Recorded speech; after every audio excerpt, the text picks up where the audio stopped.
아멘. 할렐루야. 이 새벽 성전에 나오신 성도님들, 또한 가정에서 시간을 정하여서 예배하시는 성도님들께 하나님의 은혜와 평강이 충만하시기를 기원합니다. 오늘 하루도 임마누엘 하여 주시는 하나님의 은혜가 우리의 삶에 가득하기를 간절하게 소망합니다. 교회 행전, 또 성령 행전이라고도 불리는 이 사도 행전은 어제 말씀드린 것처럼 위기와 위기에 대한 극복, 또 고난과 그에 대한 해결이 반복되게 됩니다. 이는 구약의 이스라엘을 대신하여서 새로운 언약의 공동체로 세워진 이 교회가 출산과 탄생의 고통을 반복하면서 성장해 나가기 때문이고, 또한 그들이 옳은 길로 또한 바른 길로 가기 때문에 그 과정에서 마치 닭이 달걀을 깨고 나오는 것처럼 이 출산과 탄생에 힘든 시간이 필요했기 때문입니다. 모름지기 모든 새로운 것의 탄생이라는 것은 이렇듯이 고난과도 같은 껍질을 뚫고 나와야지만 가능하게 됩니다. 그럼에도 불구하고 새로운 탄생은 반드시 필요하고 정해진 길을 걷는다라고 하는 이 노력도 계속되어야 할 것입니다. 왜냐하면 밀알이 떨어진 그 자리에서 많은 생명이 탄생하게 되고 또한 열매가 맺히는 것처럼 이 인고의 시간을 통과한 자들만이 얻게 되는 영광과 기쁨, 또한 환희가 있기 때문입니다. 오늘도 마찬가지로 사도들은 고난과 역경을 마주하게 됩니다. 오늘 이 말씀을 함께 나눌 때에 사도들의 모습을 통해서 우리가 간직하고 또한 지켜야 할 믿음의 모습들을 함께 발견하기를 소망합니다. 우리가 어제 살펴본 대로 초대교회, 예루살렘의 초대교회는 내부적인 문제를 가지고 있었습니다. 성령의 놀라운 은혜와 능력으로 말미암아 이 문제를 해결하게 되는데, 이것은 오히려 공동체를 견고하게 하고 서로가 하나 되게 하며 급속도로 성장하게 되는 결과로 이어지게 되었습니다. 이러한 초대교회의 성장은 당시의 유대 지도자들에게는 매우 큰 위협으로 다가오게 되었습니다. 왜냐하면 로마의 비호로 또 로마 제국과 결탁하여서 큰 권력을 잡기는 했지만 많은 사람들, 대중들은 그 사람들을 지지하지 않고 있었기 때문입니다.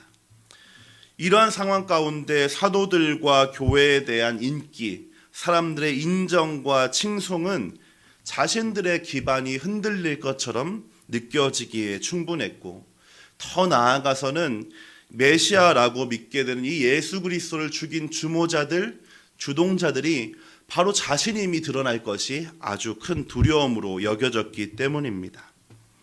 그래서 우리가 앞서 살펴본 것처럼 4장에서 베드로와 요한을 가두었던 이 동일한 이들이 오늘 또다시 사도들을 감옥으로 가두는 행동을 하게 됩니다. 오늘 함께 읽은 말씀 17절과 18절입니다. 17절, 18절 함께 읽겠습니다. 대제사장과 그와 함께 있는 사람, 즉 사두개인의 당파가 다 마음에 시기가 가득하여 일어나서 사도들을 잡아다가 옥에 가두었더니. 성경은 이러한 종교 지도자들의 행동의 원인이 시기 때문임을 우리에게 분명하게 알려주고 있습니다. 이 시기라고 하는 말은 다른 사람들의 행복을 내 것처럼 여기는 것, 다른 사람들의 행복하는 것을 바라지 않는 마음이 시기입니다. 특별히 성경은 이 시기하여라는 말을 열심을 가지다와 동일한 단어를 사용하면서 단순한 질투가 아니라 마음속에 상대방의 행복을 내 것으로 여기고자 하는 열정과 열심이 있을 정도로 상대방에 대한 마음이 아주 불타고 있었음을 우리에게 가르쳐주고 있습니다.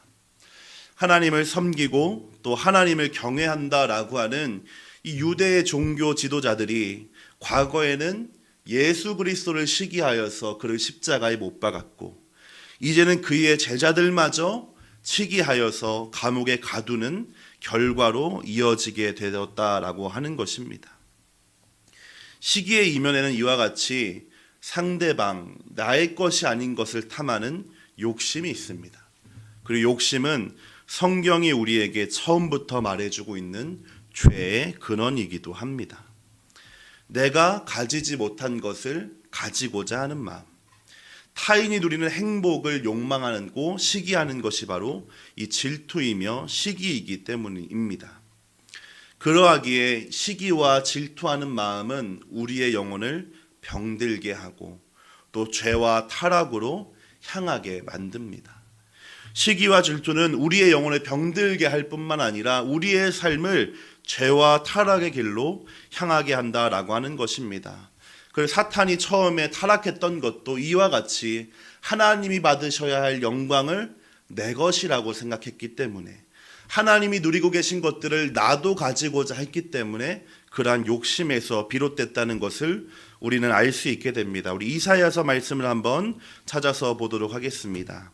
이사야 14장입니다.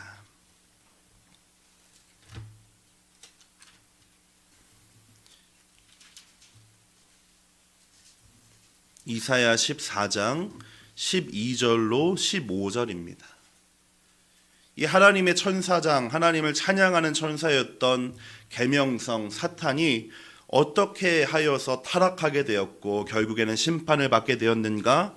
이사야의 예언이 기록되어 있습니다. 14장 12절로 15절 말씀 우리 함께 읽겠습니다. 너 아침의 아들 계명성이여 어찌 그리 하늘에서 떨어졌으며 너 열국을 엎은 자여 어찌 그리 땅에 찍혔는고 내가 내 마음에 이르기를 내가 하늘에 올라 하나님의 뭇별 위에 내 자리를 높이리라. 내가 북극 지폐의 산 위에 앉으리라. 가장 높은 구름에 올라가 지극히 높은 이와 같아지리라 하는도다. 그러나 이제 내가 스올 곧 구덩이 맨 밑에 떨어짐을 당하리로다. 아멘. 이와 같이 욕심이라고 하는 것은 우리의 마음과 심령을 병들게 하고 결국에는 하나님의 심판의 대상이 되게 합니다. 그러면 우리는 우리의 자신의 영혼을 병들게 하고 또한 다른 사람들마저 괴롭게 하는 이 시기와 질투, 그 이면에 있는 욕심을 언제나 경계할 필요가 있다라고 하는 것입니다. 유대 지도자들은 이러한 시기심으로 인하여 사도들을 옥에 가두게 됩니다. 계속해서 말씀을 살펴보겠습니다. 오늘 말씀 19절 또한 20절입니다. 19절과 20절 함께 읽겠습니다. 주의 사자가 밤에 옥문을 열고 끌어내어 이르되 가서 성전에 서서 이 생명의 말씀을 다 백성에게 말하라 하매. 아멘. 이렇게 사도들은 유대 지도자들의 시기로 인하여 투옥, 감옥에 갇히게 되었지만 하나님의 사자 주의 천사가 나타나서 이들을 구출해 주십니다. 사실은 사도들이 이 감옥에 갇히게 된 일은 개인적인 문제일 뿐만 아니라 이제 발돋움을 시작하고 있었던 초대교회의 큰 위기가 아닐 수 없었습니다. 교회의 핵심 인물이며 또한 정신적인 지주와도 같은 이 사도들이 사라지게 되면 교회는 결코 유지될 수 없는, 더 이상 유지될 수 없는 위기를 맞이할 수밖에 없었기 때문입니다. 이 유대 지도자들이 사도들을 투옥시킨 것도 이와 같은 이유에서였습니다. 예수의 이름과 복음을 전하는 사도들, 그 리더들만 잡게 되면 더 이상 교회가 힘쓸 수 없다라고 판단했던 것입니다.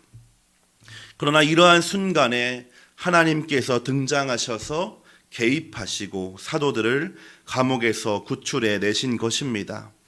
교회와 또한 성도의 위기를 하나님이 내버려 두지 않으신 것입니다. 하나님은 교회를 또한 성도의 주인이십니다. 자신의 것이기 때문에 우리가 당하는 위기를 그저 바라보고만 계신 것이 아니라 때때로는 직접적으로 간접적으로 사람을 통하여 기적과 이적으로 역사하시고 돌보아 주시는 줄로 믿습니다. 주님은 이렇게 사도들을 구출해낸 것에서 끝내시는 것이 아니라 사도들에게 명령하십니다. 가서 생명의 말씀을 말하라 라고 명령하십니다. 이 말은 지금까지 그들의 해왔던 사역, 복음을 전하고 예수의 이름을 증거했던 그들의 사역이 옳다는 것을 하나님이 증명해 주시는 것입니다. 또한 지금 당하고 있는 고난의 원인이 다른 것 때문이 아니라 그들이 바른 길과 옳은 길을 걸었기 때문임을 하나님이 분명하게 말씀해 주신다라고 하는 것이 되겠습니다. 믿음을 가지고 살아가다 보면 포기해야 될 것이 참으로 많고 때때로 예상하지 못하는 어려운 순간들도 맞이하게 됩니다. 그때마다 이 사도행전의 말씀은 우리에게 우리가 당하는 고난과 역경은 다만 우리의 잘못 때문도 누군가의 문제 때문도 아니라 남들이 가지 않는 좁은 길로 좁은 문을 통과하고 있기 때문에 겪고 있다라는 것을 우리에게 가르쳐주고 있는 것입니다. 주님의 이러한 기적과 격려와 명령의 말씀을 들은 사도들은 그 말씀 그대로 새벽에 바로 성전으로 향하게 됩니다. 21절 말씀입니다. 함께 읽겠습니다. 그들이 듣고 새벽에 성전에 들어가서 가르치더니 대제사장과 그와 함께 있는 사람들이 와서 공회와 이스라엘 족속의 원로들을 다 모으고 사람을 옥에 보내어 사도들을 잡아오라 하니. 아멘. 그들은 듣자마자 바로 성전으로 향하였습니다. 언제나 믿음의 순종의 순간은 말씀을 들은 바로 그 순간입니다. 그 때가 지나게 되면 우리의 마음이 연약해지게 되고 우리가 받은 은혜가 희미해져서 순종할 수 있는 원동력을 잃게 됩니다. 하나님 우리에게 감동 주셔서 순종하게 하시고 행하게 하시는 일들이 있습니다. 그 일들은 바로 그 순간에 즉시 해야 한다라고 하는 것입니다. 특별히 이때를 새벽이라고 분명하게 말하고 있습니다.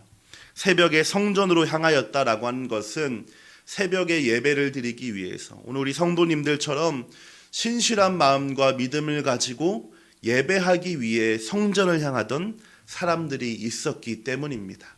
그들에게 복음을 전할 기회, 하나님의 말씀을 전할 기회를 성령께서 인도해 주셨다라고 하는 것입니다. 이것은 오히려 옥에 갇혔던 고난의 순간들이 새벽에 신실한 이들에게 말씀을 전하게 되는 아주 좋은 기회로, 그리하여서 더 큰 영향력을 발휘할 수 있는 기회로 이어지게 됐음을 우리에게 알려주고 있습니다. 종교 지도자들은 이러한 모습에 다시 한번 그들을 잡아오라고 명령하게 되지만 베드로는 담대하게 이렇게 선포하고 또한 고백하게 됩니다. 5장 29절 말씀입니다. 5장 29절 말씀을 함께 읽겠습니다. 베드로와 사도들이 대답하여 이르되 사람보다 하나님께 순종하는 것이 마땅하니라. 한 번 더 읽겠습니다. 베드로와 사도들이 대답하여 이르되 사람보다 하나님께 순종하는 것이 마땅하니라. 아멘. 사람보다 하나님께 순종하는 것이 마땅한 일입니다. 오늘 말씀은 우리에게 복음을 전하게 되면, 또한 하나님 말씀 따라 살아가게 되면 좁은 길과 또 좁은 문으로 행하여 살아가게 되면 겪게 되는 일들을 알려주고 있습니다. 하나님의 사랑하는 자들답게 살아가다 보면 남들의 질투와 시기를 받게 됩니다. 고난과 역경을 당하기도 합니다. 그러나 그것은 새로운 탄생, 새로운 생명이 잉태되는 이 인고의 고통과도 같은 시간입니다. 하나님 그렇게 주의 길을 걸어가는 자들에게 고난만 겪게 하시는 것이 아니라 주의 천사들을 보내어 하나님의 놀라운 기적과도 같은 일들로 구출해내시고 인도하시는 분이십니다. 우리의 삶에 이와 같이 고난이 있다면, 또한 하나님의 은혜의 손길이 있다면 우리는 생각해 볼 수가 있는 것입니다. 아, 그래도 믿음을 지키며 살아가고 있구나. 우리의 삶에 믿음으로 인한 고민이 있다라고 하더라도 하나님이 오늘 나에게 믿음으로 살아갈 수 있도록 인도하여 주시는구나 생각해 볼 수가 있는 것입니다. 오늘도 새로운 하루가 우리에게 주어졌습니다. 우리의 힘으로 얻은 것이 아니고 우리의 노력으로 얻은 것이 아니라 하나님이 선물처럼 주신 하루입니다. 이 하루를 살아갈 때에 다만 우리 눈앞에 있는 문제들, 또 의식주의 문제에 매여 살아가는 것이 아니라 오늘도 우리에게 말씀하시고 깨닫게 하시는 하나님의 뜻은 무엇인가? 내가 바르게 따라가야 하는 믿음의 길, 좁은 길은 무엇인가? 고민해보고 생각하여 그 길로 행하게 된다면 다른 것이 아니라 하나님이 인정해 주시고 하나님이 증명해 주시는 우리의 복된 믿음이 되어질 줄로 믿습니다. 기도하겠습니다. 하나님, 오늘도 새로운 하루를 주의 은혜 안에서 시작하기를 소망합니다. 오늘 함께 나눈 말씀과 같이 우리가 바르고 정확한 길을 걸을 수 있도록 믿음과 힘을 더하여 주시고 그 길을 걷는 가운데 당하게 되는 어려움이 있다면 기쁨과 감사로 찬양하며 우리에게 행하여 주신 놀라운 하나님의 은혜의 손길을 바라고 기대할 수 있도록 인도하여 주옵소서. 사람이 아니라 하나님의 말씀을 따라 행하는 것이 마땅하다라고 하는 베드로의 믿음의 고백이 오늘 저희의 고백이 되어지게 하여 주옵소서. 예수님의 이름으로 기도드립니다. 아멘.